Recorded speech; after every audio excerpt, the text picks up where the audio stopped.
Eh bien, aujourd'hui, on va découvrir si le Portugal vaut encore le coup.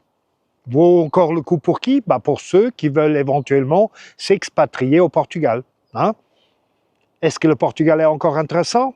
C'est ça qu'on va découvrir ensemble. Suivez-moi.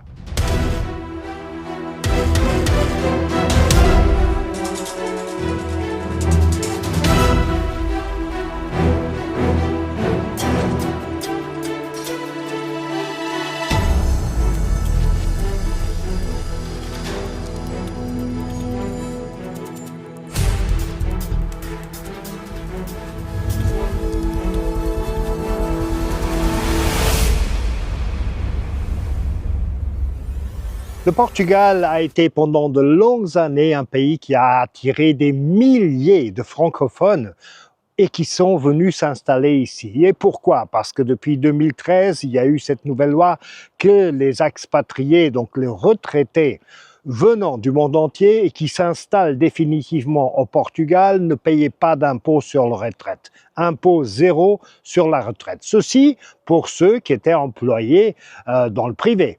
Ceci ne concernait pas les retraités de l'État. Mais peu importe, parce que d'une manière ou d'une autre, en 2023, c'était aboli, c'était terminé. Donc ceux qui en profitent encore, ce sont ceux qui sont venus en 2022, en 2021. Donc ils ont 10 ans devant eux à ne pas payer des impôts, mais tout ce qui vient maintenant, c'est terminé. Donc est-ce que de ce point de vue-là, puisque les points de vue sont très subjectifs, donc on commence par les impôts, la première part. Est-ce que de ce point de vue-là, le Portugal vaut encore le coup? Non. Non. Ceci ne veut pas dire que les choses pourront changer de nouveau. On va avoir des nouvelles élections maintenant en mai, donc d'ici dans un mois, on est en avril 2025, et peut-être que le nouveau gouvernement, d'ailleurs je suis presque sûr que d'ici dans un an et demi, va sortir avec un nouveau paquet qui va essayer de incentiver les gens de venir de nouveau au Portugal et de nouveau investir au Portugal. Mais pour l'instant, ce n'est pas le cas. Donc pour l'instant, un niveau de paradis fiscal, on a terminé. Donc ça ne vaut pas le coup de venir au Portugal pour des motifs financiers, donc impôts. Maintenant, ma question. Est-ce que c'est vraiment seulement ça qui compte dans la vie? Il est évident que ceux qui ont beaucoup de millions et qui veulent ne pas payer d'impôts ou réduire les impôts, ils n'ont même pas besoin de sortir de leur pays. Ils font ça de leur bureau, en contactant leur avocat, leur consultant, et ils trouvent des moyens pour ne pas payer d'impôts ou des impôts réduits sans même sortir de leur pays ou même sortir de leur siège. Ceux qui sont dans le moyen, ceux-là, oui. Ceux-là, on les oblige, s'ils veulent économiser des impôts ou ne pas payer d'impôts du tout, de sortir, donc de s'expatrier. Et là, je me demande, parce que les pays qui aujourd'hui offrent encore ces avantages ont aussi des désavantages. Des désavantages de sécurité, par exemple, du système social, du système de santé. Est-ce que ça vaut vraiment le coup pour des motifs financiers de mettre sa propre vie et celle de nos enfants et de notre famille en risque pour économiser des euros? Bien sûr, dans certains cas, c'est beaucoup d'euros, mais est-ce que ça vaut le coup? Surtout au moment qu'on vit, avec la géopolitique qu'on vit et aussi les politiques internes en Europe, on est sûr de rien. On ne sait pas ce qui va arriver demain. On ne sait pas ce qui va arriver demain, après-demain. Donc un motif de plus de voir la vie dans un autre angle et de voir, moi je veux profiter de ma vie. Et le Portugal, il est très bien pour ça. Donc, revenons à la situation, est-ce que ça vaut le coup? D'une manière générale, valoir le coup, c'est très subjectif, vraiment. C'est très individuel. Chacun peut décider de soi-même si vraiment quelque chose vaut ou ne vaut pas le coup pour lui. Pour moi-même, aujourd'hui, je ne suis pas à la mer, je suis à un lac, comme vous dites. Pour moi, c'est important. C'est la nature, c'est le lac, c'est la mer, c'est le ciel bleu. Enfin, tous ces facteurs qui sont importants pour moi pour y passer ma retraite. Moi, j'y suis pas encore, mais je vais y être bientôt pour y passer ma retraite en toute sécurité. Et là, on est tout de suite au point, la sécurité. Donc, est-ce que le Portugal vaut le coup encore du point de vue de sécurité? Eh bien là, c'est clair, oui. Oui et oui. Pourquoi? Parce que ici, le crime, c'est un crime très petit, hein, et c'est un pays qui est encore très sécurisé. On a encore beaucoup de respect pour la police et pour la police militaire, donc la police et la GNR, qu'on appelle ça ici, hein. On a encore beaucoup de respect. Malgré qu'on a toujours et encore des pickpockets dans les grandes villes, à Lisbonne, dans les points touristiques, à Porto, à Sintra, ou des petits pickpockets qui prennent votre portable, des choses comme ça.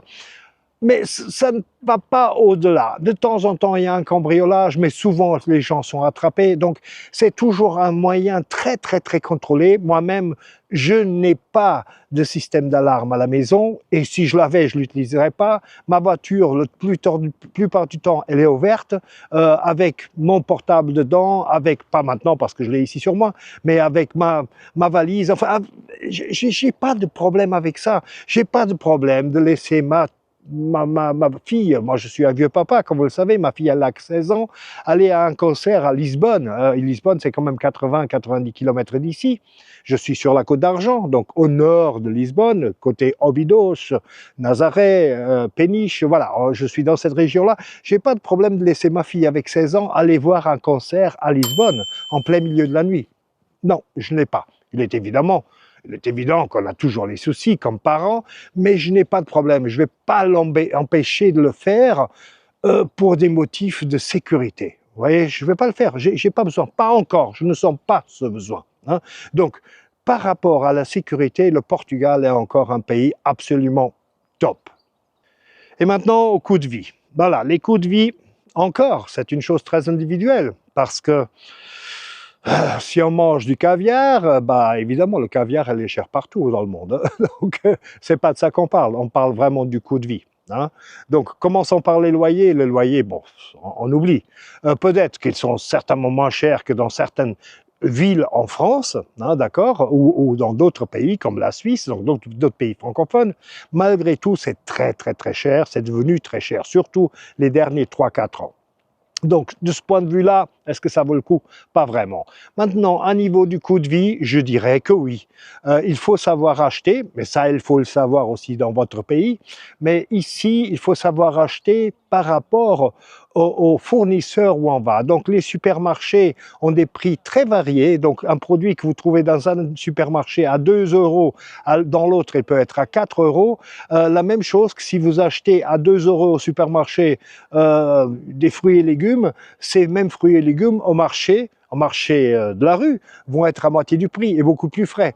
Donc, il faut savoir acheter. Il faut vraiment savoir où aller. Et ça, on ne peut pas le découvrir en un jour ni en une semaine. Quand on s'y est installé au Portugal, on arrive à trouver des moyens, hein, où on vit un petit peu comme avant. Donc, avec des prix quand même qui sont très, très, très bas. Maintenant, si on n'utilise que les supermarchés qui sont de marques étrangères, évidemment, et dépendant encore des supermarchés, et si on veut acheter des produits français, comme par exemple le fromage français, de marque, il est évident qu'on va peut-être même payer plus cher qu'en France. Okay? Donc, ce n'est pas cette manière de vie qu'il faut faire. Il faut essayer de revoir votre pays, de voir votre pays d'une manière différente.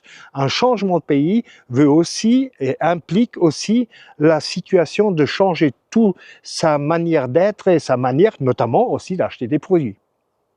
Et là, on passe tout de suite au prochain point. C'est un point que les francophones aiment assez bien, c'est la gastronomie.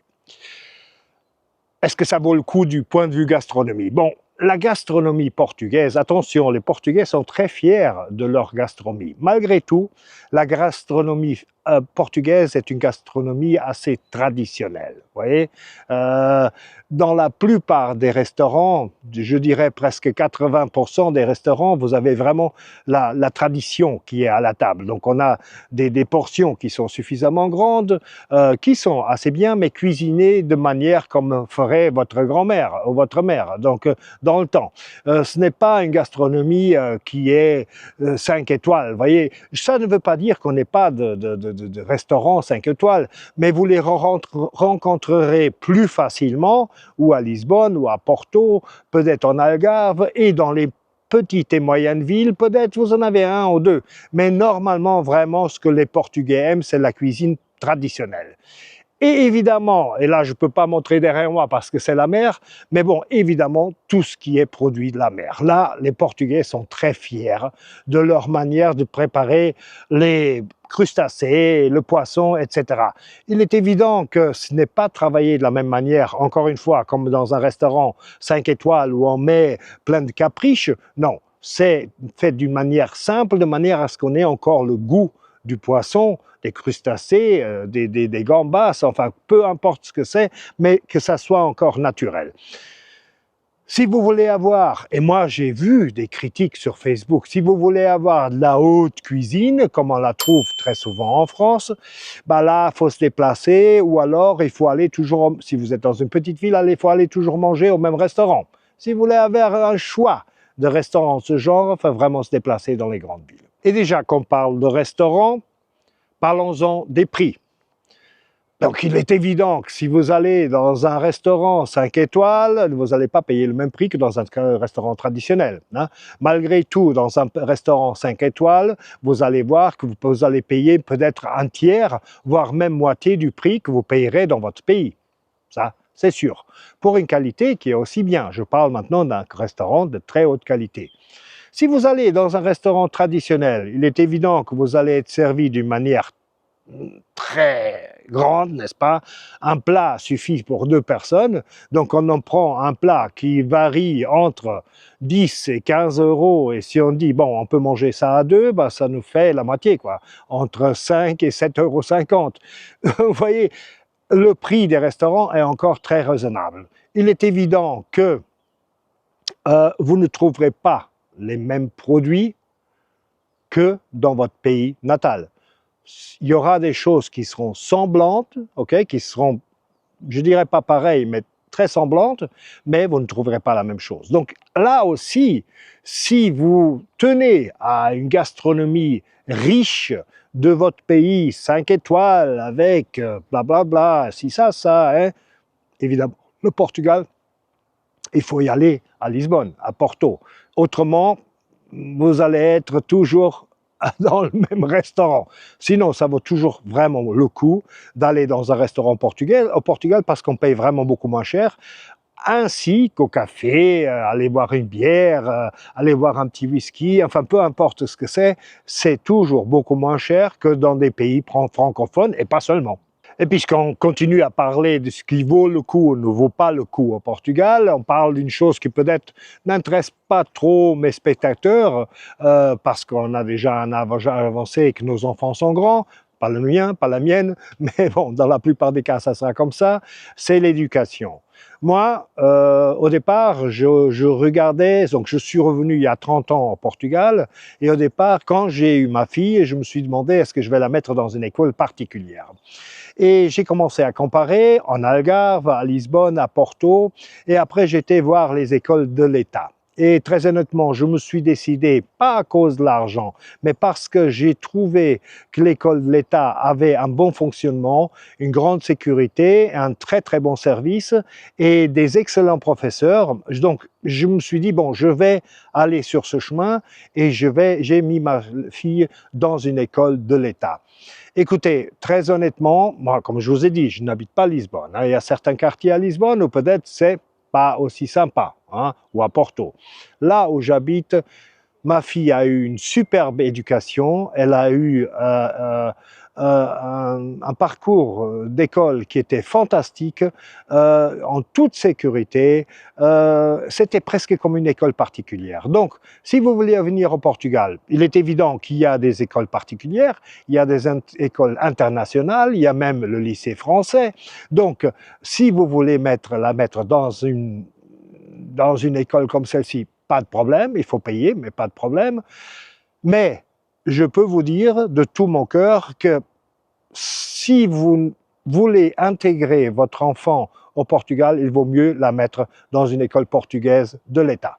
Le climat. Bah, évidemment, le climat. Bon, comme vous voyez derrière moi, aujourd'hui, c'est pas terrible. D'ailleurs, on a eu un mois de septembre, octobre, novembre, décembre 2024 fantastique.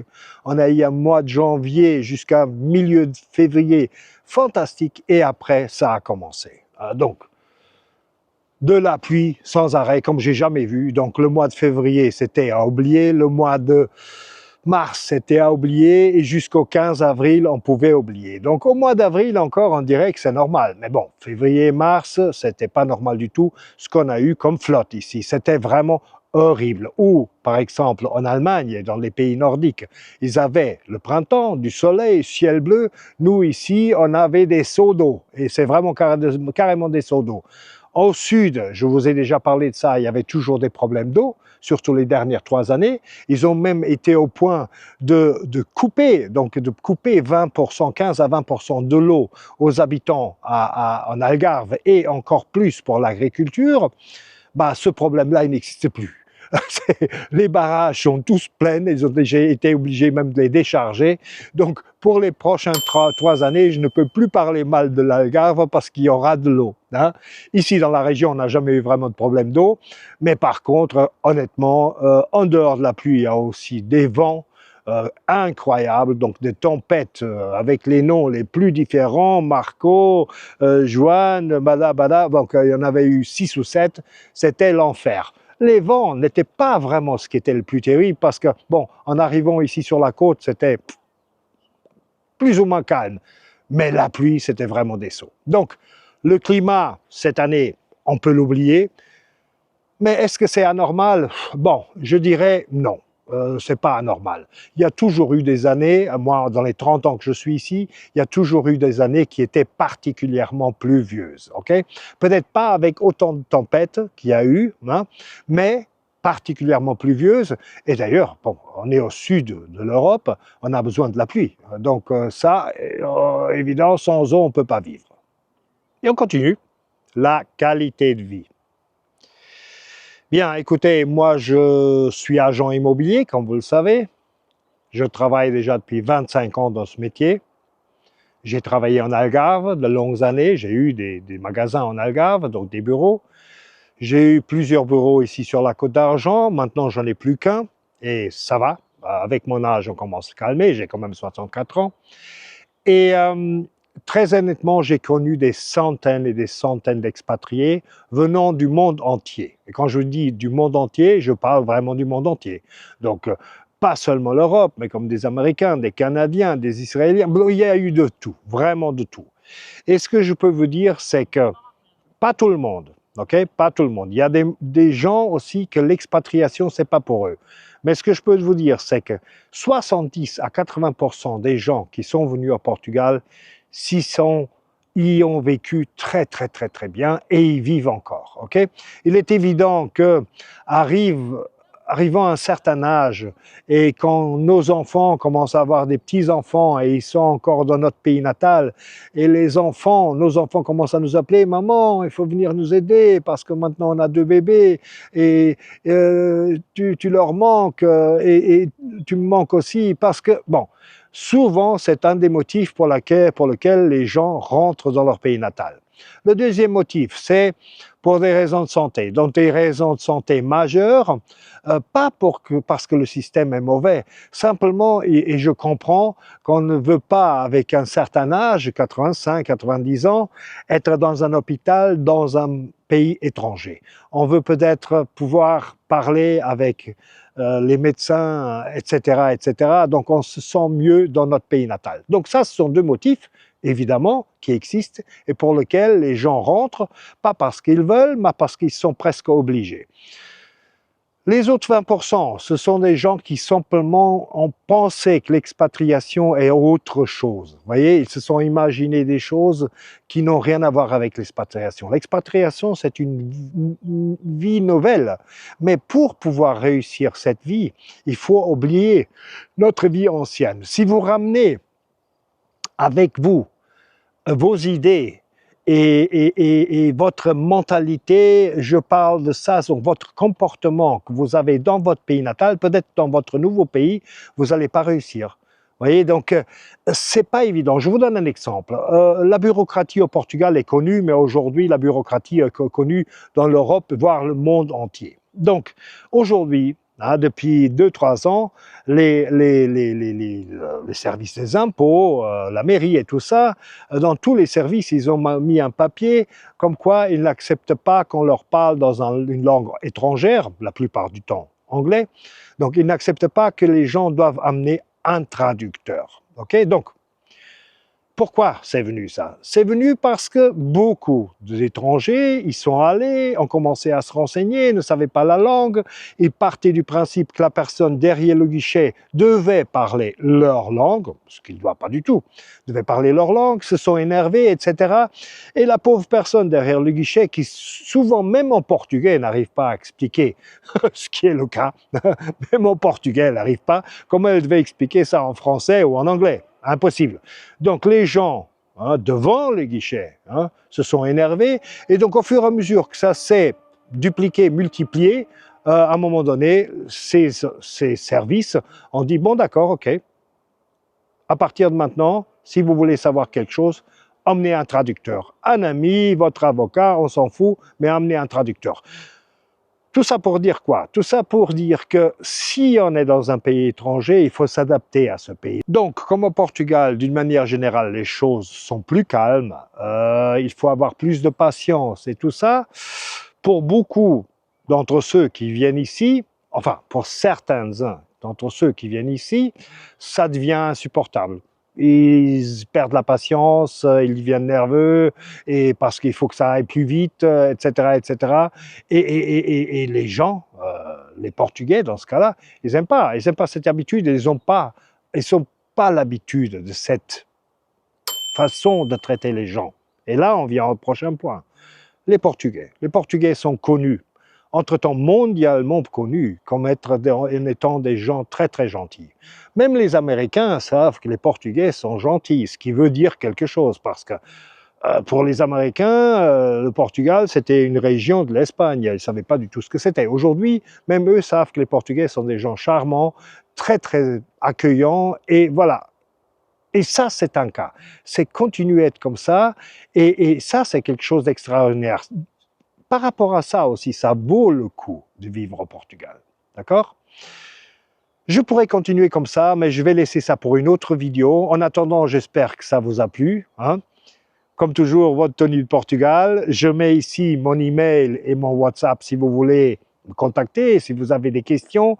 Il est évident que j'aimerais bien aussi que vous me donnez un doigt comme ça, et que vous m'écrivez vos commentaires, des commentaires gentils, parce que des conneries, on n'en a pas besoin. Je voudrais des commentaires qui aident les autres, qui voient ce canal et qui informent, qui donnent des informations. Et évidemment, si vous me font plaisir, ça j'aimerais bien aussi.